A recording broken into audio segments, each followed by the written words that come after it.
다 같이 기도하시죠. 이제는 살해를 멈추십시오.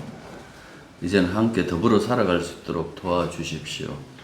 그 마음을 가지게 해 주십시오. 전쟁을 그치게 해 주십시오. 이 시간 다 같이 우리가 잠시 기도하겠습니다. 주님의 은혜와 사랑, 완악한 마음들에게 직접 관여하기를 원합니다. 그들의 마음에 사랑이 생기든 아니면 두려움을 느끼든 이제는 폭력, 살해, 서로 죽이는 어떤 그런 일에 이 사람들이 재미를 느끼지 못하게 해 주시옵소서. 진정한 그 평화를 갈구하는 그 마음들이 이기게 해 주시고, 그 마음을 품고 있는 사람들이 세상에 많아지게 하여 주시기만 간절히 바라옵나이다. 권력가들이 자신들의 이익에 따라서 움직이는 그 모든 움직임보다도 아버지 하나님, 그것을 대항하여 사랑으로 세상을 볼 수 있는 그 눈들이 우리 국민들에게, 세상 사람들에게 넘칠 수 있도록 주님 역사하여 주시옵소서. 주님이 붙잡아 주옵소서. 예수님 이름으로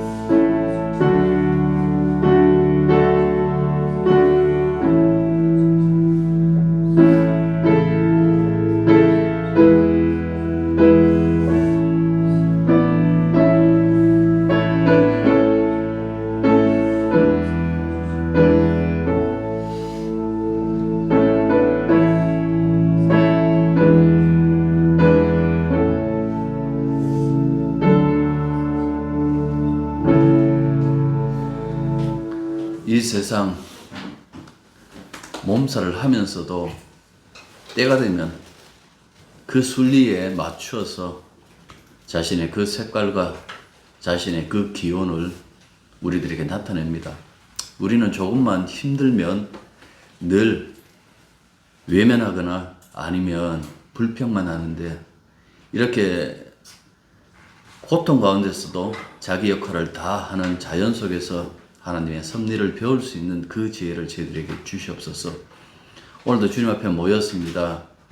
온전히 우리의 마음이 주님에게 쏟아지길 원하고, 성찬을 통해서 또한 주와 한 몸 된 것을 우리가 잊지 않고 주의 뜻을 따라 살아갈 수 있는 그런 저희들이 될 수 있도록 붙잡아 주옵소서. 예수님 이름으로 기도드립니다. 아멘. 자, 마태복음 22장 34절부터 46절까지입니다. 예수께서 사두개인들로 대답할 수 없게 하셨다 함을 바리새인들이 듣고 모였는데,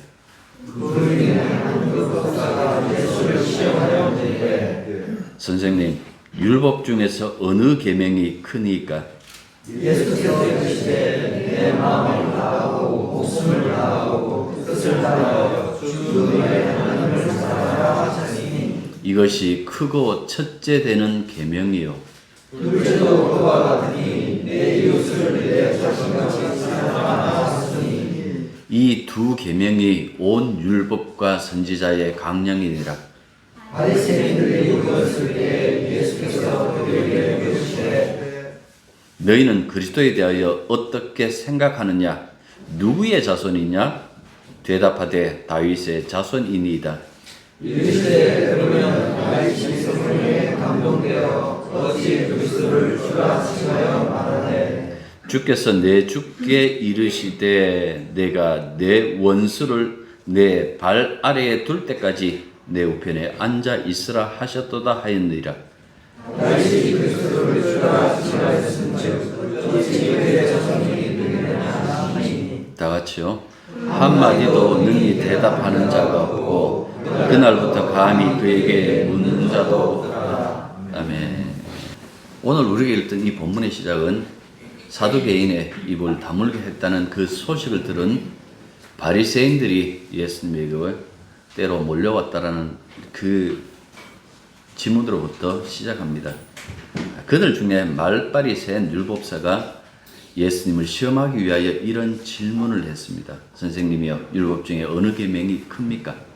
율법사가 말한 이 율법이라는 것은 구약 성경에 나와 있는 하나님의 명령과 규례와 법들을 총칭하는 것. 물론 이 사람들이 모세 오경만 생각할 수도 있는데 크게 본다라면 구약 전체를 총칭할 수도 있다라는 그 말씀입니다. 이 사람들은 평생을 율법을 읽고 연구하는 사람이기에 자신이 율법을 누구보다도 잘 안다고 스스로 자부했던 그런 사람들입니다. 그 당시 율법사들은 성경 속에서 더 중요한 계명과 덜 중요한 계명을 가려내는 그 작업을 하고 있었는데요. 어떤 이들은 이 계명이다 하고 다른 이들은 저 계명이다 라고 하고 또 어떤 이들은 하나님의 계명은 모두 중요한 것인데 거기서 더 중요하고 덜 중요한 것이 어디에 있느냐라고 그렇게 주장하면서 서로 논쟁을 했습니다. 이들이 이런 논쟁을 벌인 데는 이유가 있죠.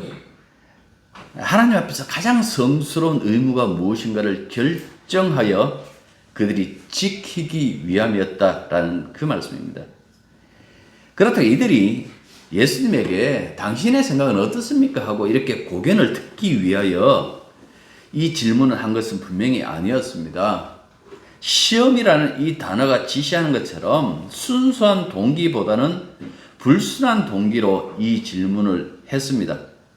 이들은 앞서서도 가이사에게 세금을 내는 것이 옳습니까? 안 내는 것이 옳습니까? 하며 올무를 놓았던 그들이었기 때문에 그들은 또다시 이 예수님을 시험하기 위하여 이 질문을 내어놓았다 하고 마태는 이야기를 하고 있습니다.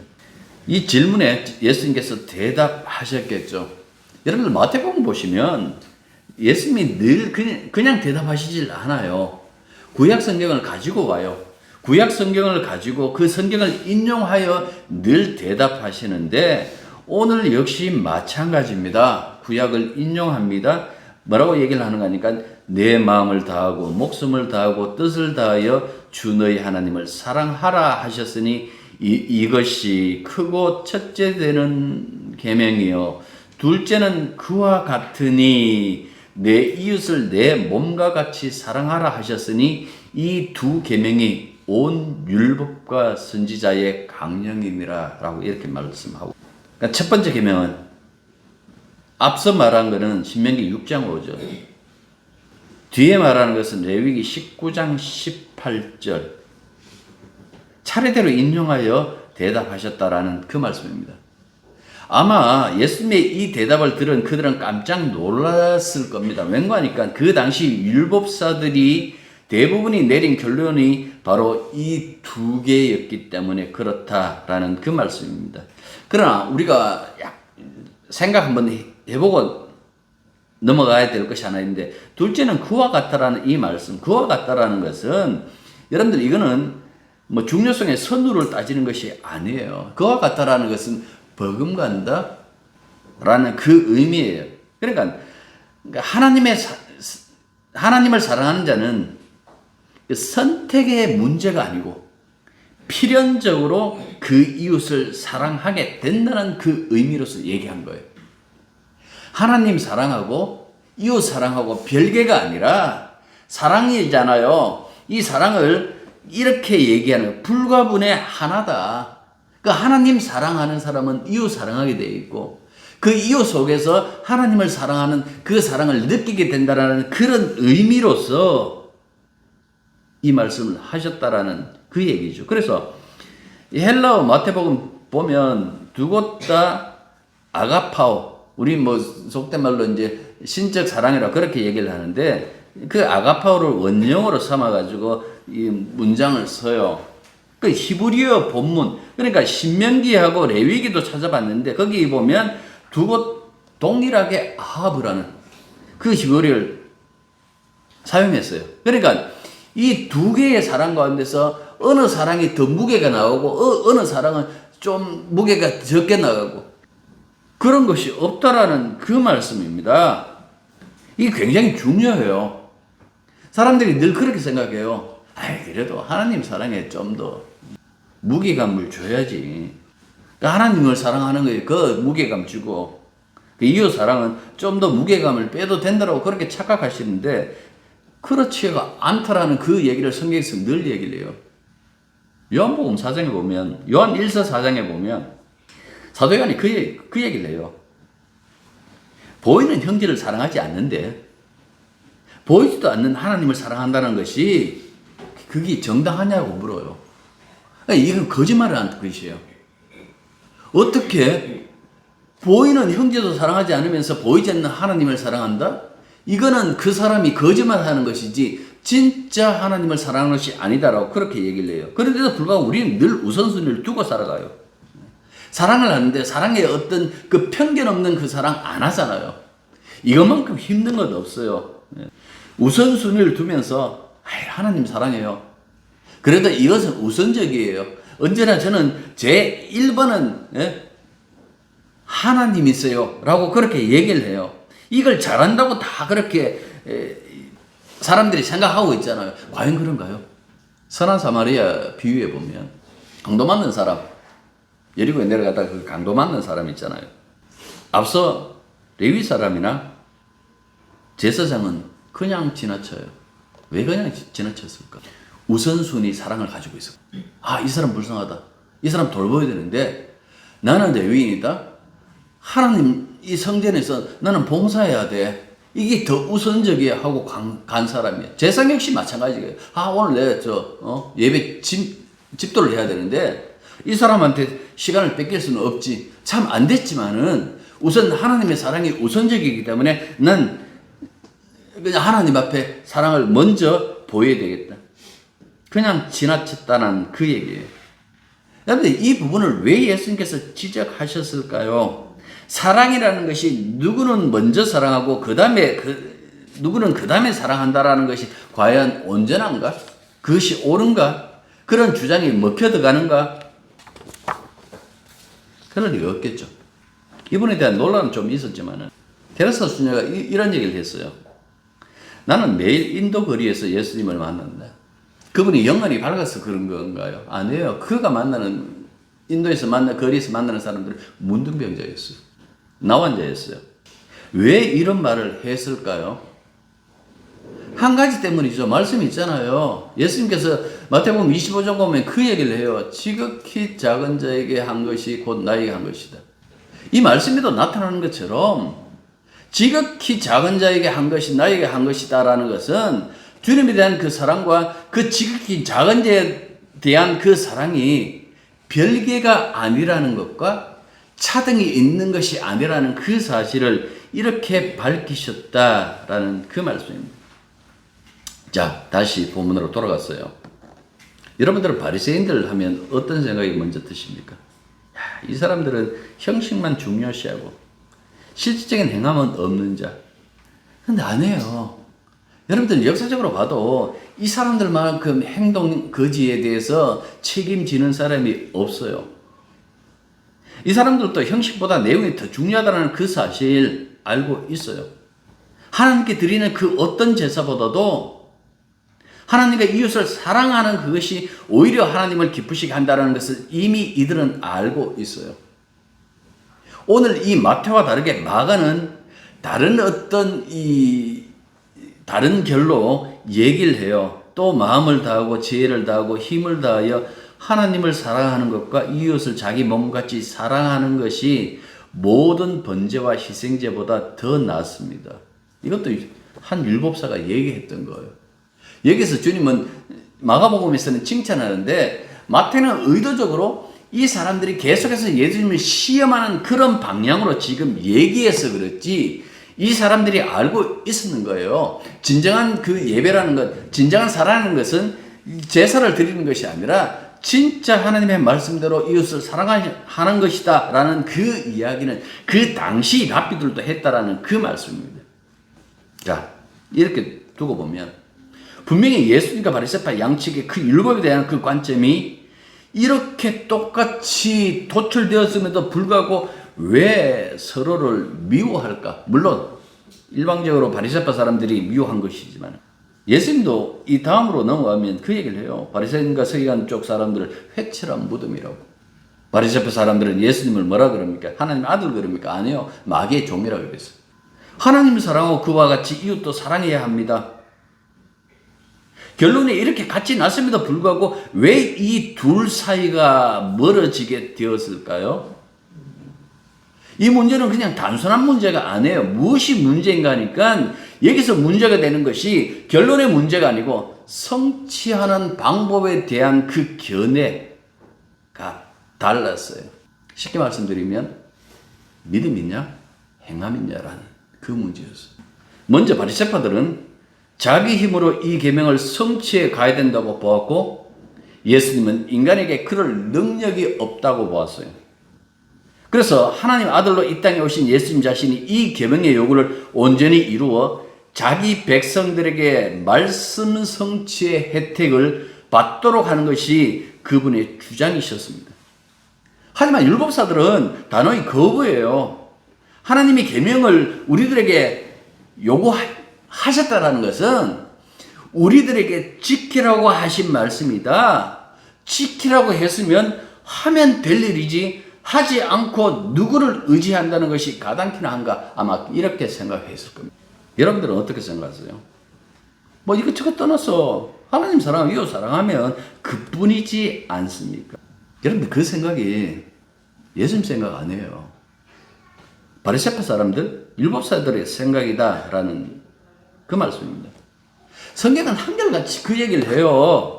특히 신약 성경에서는 그런 얘기를 합니다. 인간은 스스로 율법을 성취할 힘과 능력이 없다라는 것을 지적해요. 로마서 3장 20절 그러므로 율법의 행위로 그분 앞에 의롭다고 하심을 얻을 육체가 없나니 율법으로는 죄를 깨달음이니라. 하나님 말씀을 가지고 사람들이 늘 부족한 자신들의 그 모습, 내가 하나님 앞에 이 말씀을 온전히 이룰 수 없다라는 그 부분을 깨닫게 하기 위하여 말씀을 줬다고 그렇게 얘기함에도 불구하고 뭡니까? 아니, 우리는 말씀을 이룰 수 있다라고 그렇게 생각하는 거예요. 여러분들이 현실 속에서 과연 하나님을 사랑하고 이웃을 사랑하셨습니까? 라고 했을 때 성경은 뭐라고 얘기를 하는가 하니까 아니, 그렇게 하지 못해서라고 얘기를 해요. 인류 역사도 그것을 증명해요. 지금도 큰 전선이 지금 두 군데 펼쳐져 있잖아요. 서로 사랑한다고요? 사랑 안 해요.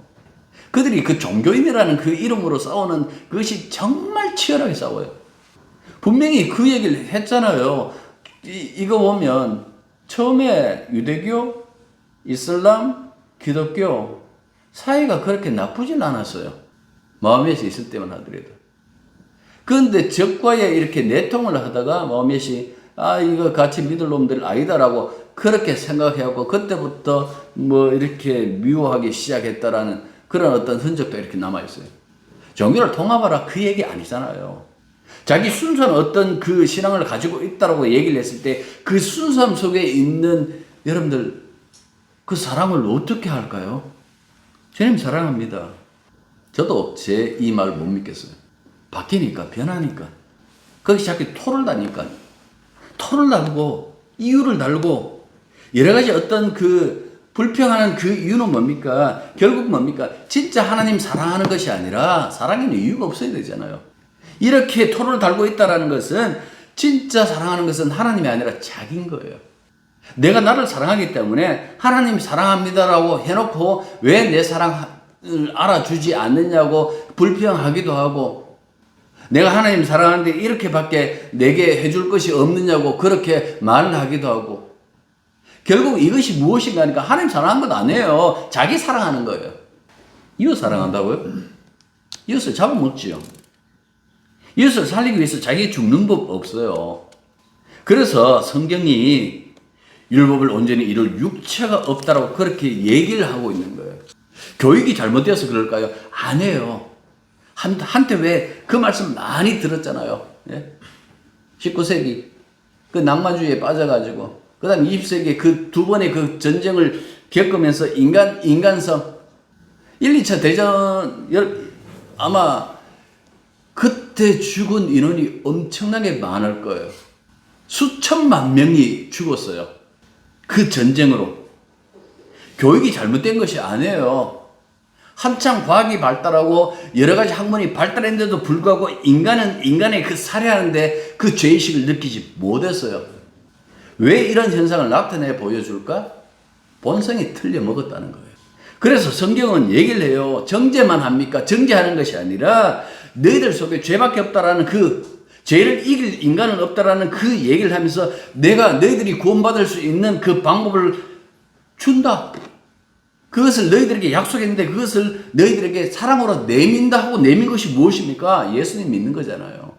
로마서 3장 21절, 22절. 이제는 율법 외에. 앞서 20절에서 뭐라 그랬습니까?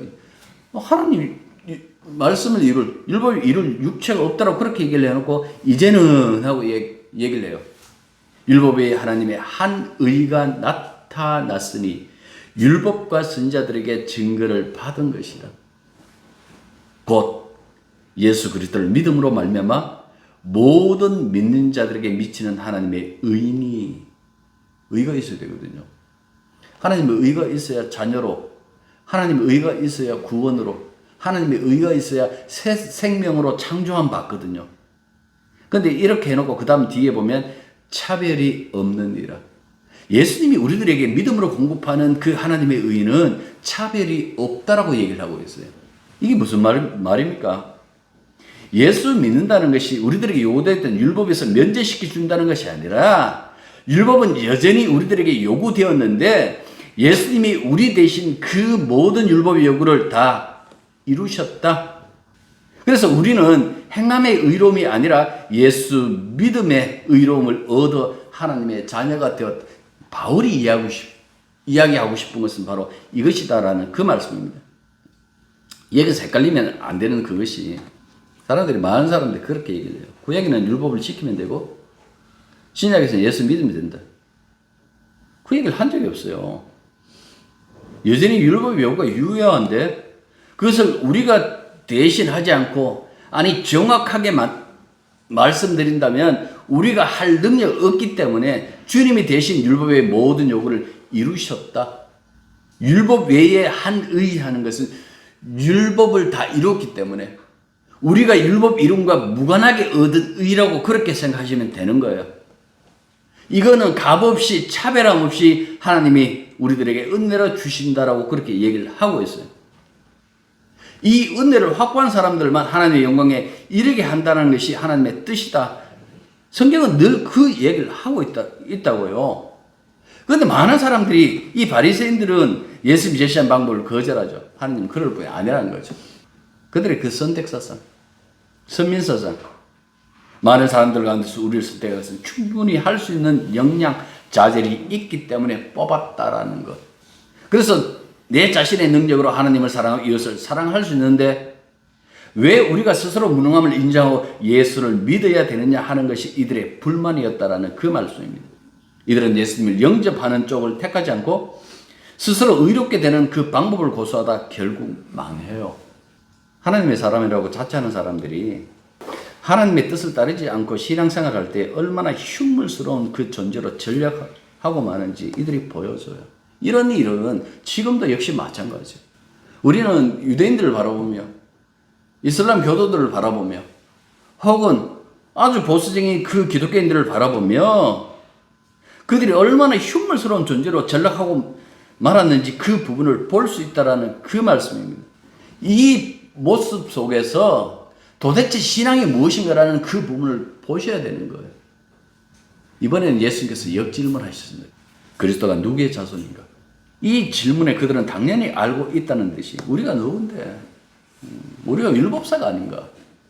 우리는 성경에 빠삭한 자들이고 그냥 다 외울 수도 있을 만큼 지혜로운 자들이 아닌가? 당연히 알지. 그리스도는 다윗의 자손이라고 대답했겠죠. 그러자 다시 또 그것을 그 대답을 물고 묻습니다. 그러면 왜 다윗이 성령에 감동되어 그리스도를 향해서 주님이라고 말했는가? 시편 110편 1절의 말씀이거든요. 주께서 내 주께 이르시되 내가 내 원수를 내 발 아래에 둘 때까지 내 우편에 앉아 있으라. 44절은 시편 110편 1절을 인용한 말씀이에요. 앞서서 주께서는 하나님 아버지 성부 내 주께 성자 그리스도. 그래서 다윗이 그리스도를 주님이라고 칭했잖아요. 내 주께. 주께서 내 주께. 내라고 했을 때에 이 다윗을 얘기하잖아요. 다윗이 그리스도를 주님이라고 칭했는데 어떻게 그리스도가 다윗의 자손이 되겠는가라는 그 질문이에요. 내가 자손인데 조상보다 선제할 수 있는가? 모순되는 이런 일이 있을 수가 있을까? 여러분들의 자식이 여러분들에게 아버지, 어머니, 내가 아버지보다 어머니보다 먼저 존재했습니다라고 이렇게 얘기를 하면 그걸 받아들이겠어요? 이마 만져보지 않겠어요? 이러면 열도 없는데 헛소리하고 있네. 다윗이 어떻게 자기 후손이 그리스도에게 내주라고 했을까요? 그들은 대답할 수 없었다고 그렇게 얘기를 하고 있어요. 그게 왜 대답할 수 없는가 하니까 그리스도의 존재에 대해서 제대로 알지 못하고 있었다라는 그 말씀이죠. 그리스도가 다윗의 자손의 하나님의 아들이라는 그 사실을 제대로 몰랐어요. 이거는 시편하면서 제가 시편 자체가 다윗 언약과 연결되어 있다라는 그 말씀을 많이 드렸어요. 시편이 겨냥하고 있는 것은 다윗이 아니고 이스라엘 백성들이 아니라 결국은 그리스도다고 그 말씀을 드렸죠. 그리스도는 다윗보다 선지하신 분. 그래서 신약 성경에서는 그리스도에게 뭐라고 붙입니까? 주. 그리고 그리스도는 하나님과 함께 만물을 창조하신 분. 성경에서 그리스도가 다윗의 자손이라고 이렇게 얘기하는 것은 실체가 아니라 명목상. 그의 혈통이 아니라 명목상. 원래 다윗 언약이 지향했던 것은 그의 자손이 아니라 그리스도. 다윗 언약 속에 아브라함 언약도 역시 마찬가지고 다윗 언약도 역시 마찬가지예요. 대표 원리예요. 네 자손을 위해서 만민이 복을 받겠다. 아브라함 언약. 다윗 언약. 왕 한 사람이 자라면 그에게 속한 그 나라의 백성들이 모두가 다 하나님의 그 평안을 누리는 거예요. 우리는 다윗 이야기를 참 많이 들었어요. 그가 얼마나 하나님을 사랑했는지, 하나님의 말씀에 순종했는지. 그래서 하나님께서 왕들을 책망할 때마다 나의 종 다윗과 같이 못하다라는 그 말씀을 많이 하셨어요. 그러나 여러분들 다 아시는 것처럼 다윗은 하나님 말씀을 이루는데 실패한 사람, 죄의 유혹에서 벗어날 수 없는 사람. 그가 죄를 짓고 난 다음에 비로소 안 것이 무엇인가 하니까 태어날 때부터 이미 죄에게 장악당해져 있는 그 존재, 죄를 이길 수 없다라는 그 사실을 알았어요. 그래서 약속 속에 담겨져 있는 어떻게 보면 자기 가문에 대한 그 허상, 그 허상이라고 본 거예요. 사무엘하 22장 거기 보면 그 선지자로서의 그 왕으로서가 아니라 선지자로서의 그 다윗의 어떤 그 이 찬양이 고스란히 그 예언이 담겨져 있는데 거기 보면 결국 그거예요. 하나님의 그 은혜, 하나님이 그 아들을 보내실 때 비로소 이루어지는 그 이 언약의 완성. 시편 110편도 그 결에서 우리들에게 알려주는 말씀이다라는 그 말씀입니다. 예수님께서 왜 이 질문을 했을까요? 너희들과 대화하고 있는 내가 다윗의 자손이다. 다시 말해서 그리스도다.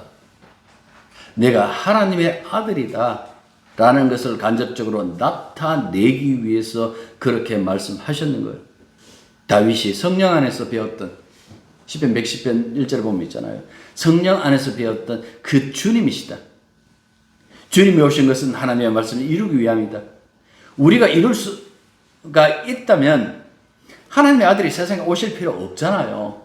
그러니까 그분이 세상에 오셨다라는 것은 일단 뭐 이것저것 생각하지 마시고 인간은 이룰 수 없다라는 것, 인간은 결코 하나님의 말씀을 이룰 수 없다라는 그 역설, 그분이 등장했다라는 그 사실만으로 여러분들 그것을 생각하셔야 되는 거예요. 목숨을 다하고 힘을 다하여 하나님 사랑한다고요. 누가요? 누가 목숨을 다하고 힘을 다하여 하나님 사랑했을까? 순교자 얘기하겠죠.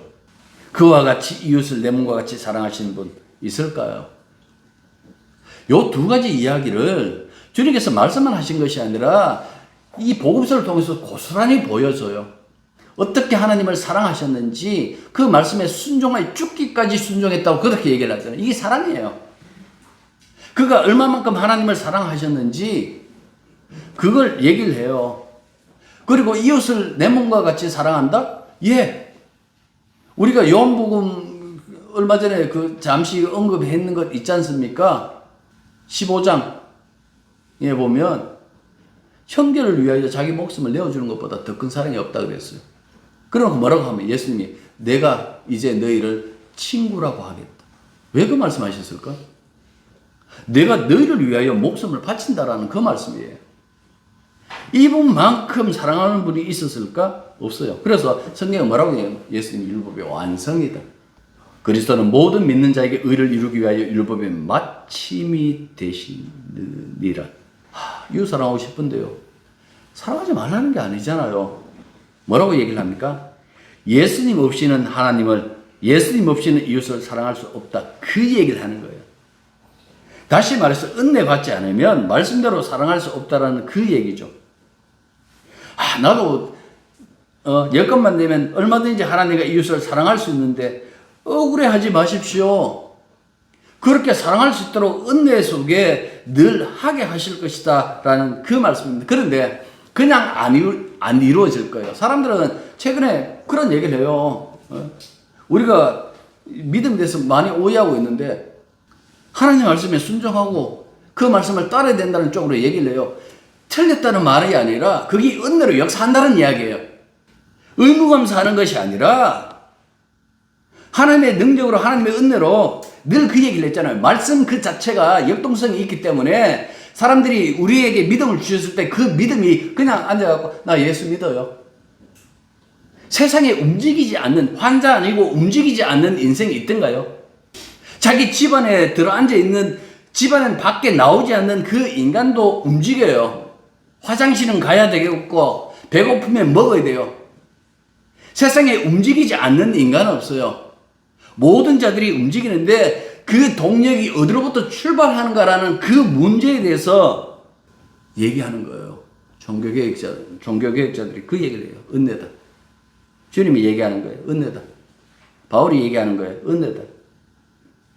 자, 그런데 여러분들 이거는 짚고 넘어가야 될 거예요. 분명히 그 하나님을 사랑하게 할 거예요.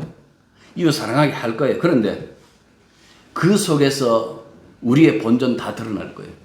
얼마나 소극적이고 작은 범위에서 국한해서 사랑하는지, 얼마나 이기적으로 사랑하는지 그 들통 다 드러날 거예요. 그거 드러나는 것도 하나님의 은혜예요. 그럼에도 불구하고 사랑하게 하는 것도 하나님의 은혜예요. 예수 믿는 사람들의 그 모든 동력은 주님이시다라는 그 얘기를 하고 있는 거예요. 이 부분을 종교개혁자들이 건드린 사건이에요. 우리의 구원은 우리의 의가 아닙니다. 주님의 의입니다. 은혜로, 믿음으로, 성경대로, 성경으로. 그 얘기를 하면서 우리의 의가 아니라 주님의 의고 주님의 역사에 따라서 우리는 행동할 뿐입니다. 이 부분을 깊이 생각해 볼 수 있는 여러분들 되시길 바랍니다. 기도하겠습니다. 사랑해야 된다는 그 사실은 알지만 얼마나 사랑해야 될까요? 라고 묻는 그 순간부터 우리의 사랑의 그 범주가 얼마나 좁고 이기적인지를 깨닫게 해 주십시오. 우리는 그냥 아낌없이 내어주는 그 나무처럼 사랑한 적 없고 사랑할 수 없음도 고백합니다. 아낌없이 내어주신 하나님, 우리 주님의 그 사랑으로 인하여 우리는 흉내내고 있을 뿐이라는 그 사실 잊지 말게 해 주십시오.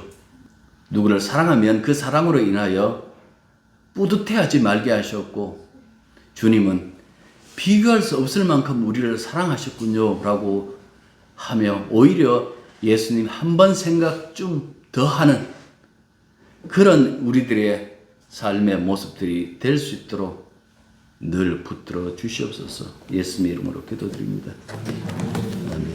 이제는 우리 주 예수 그리스도의 은혜와 하나님의 지극히 큰 사랑과 성령님의 교통하심과 교제하심이 진실로 주님 말씀을 부여잡고 믿음으로 의롭다 하심을 받았음을 한평생 잊지 않고 오직 주께 영광 돌리고 주의 한몸 된 것을 행복해 하는 당신의 자녀들 위해 이제부터 항상 함께 있기를 축원합니다. 아멘.